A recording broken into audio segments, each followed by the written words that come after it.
TNI Angkatan Darat resmi mengumumkan perkembangan terbaru kasus kematian Prada Luki, kasus yang mengguncang institusi militer dan memicu perhatian publik nasional. Dalam konferensi pers yang digelar di Markas Besar TNI AD, Kepala Dinas Penerangan TNI AD, Brigjen TNI Wahyu Yudayana, menyatakan bahwa jumlah tersangka kini mencapai 20 orang anggota TNI AD, naik drastis dari sebelumnya hanya 4 orang. Para tersangka ini terdiri dari berbagai pangkat, mulai dari tamtama hingga perwira. Saat ini semuanya sedang menjalani pemeriksaan intensif oleh tim penyidik militer untuk mengungkap peran masing-masing dalam rangkaian peristiwa yang menewaskan Prada Luki. Berdasarkan informasi awal, insiden yang menewaskan Prada Luki bukanlah kejadian tunggal.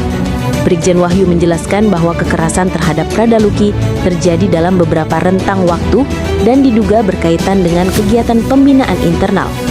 Dugaan ini memperkuat asumsi adanya pola kekerasan sistematis yang berlangsung di lingkungan satuan.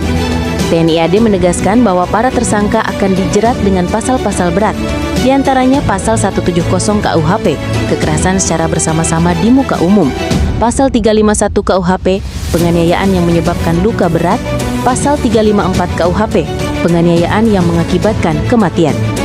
Pasal 131 dan 132 KUHP militer terkait tindakan kekerasan oleh anggota militer serta kelalaian atau pemberian izin oleh atasan. Jika terbukti bersalah, para pelaku dapat menghadapi hukuman penjara bertahun-tahun, bahkan pemberhentian tidak hormat dari dinas militer. Lonjakan jumlah tersangka ini menimbulkan pertanyaan publik, bagaimana pengawasan internal dilakukan? Apakah ada pembiaran atau kelalaian komando? Brigjen Wahyu menegaskan, TNI AD berkomitmen untuk mengusut tuntas kasus ini tanpa pandang bulu. Ia berjanji, keluarga korban akan terus mendapatkan informasi resmi, dan proses hukum akan dilakukan secara transparan, mengikuti prosedur militer dan hukum yang berlaku. Kematian Prada Luki telah memicu gelombang empati dan kemarahan di masyarakat. Media sosial dipenuhi komentar dan tuntutan agar para pelaku dihukum seberat-beratnya. Kasus ini juga menjadi alarm keras bagi institusi militer bahwa budaya kekerasan dalam pembinaan harus dihapuskan demi menjaga kehormatan prajurit dan martabat negara. Setelah proses pemeriksaan selesai, akan dilakukan gelar perkara.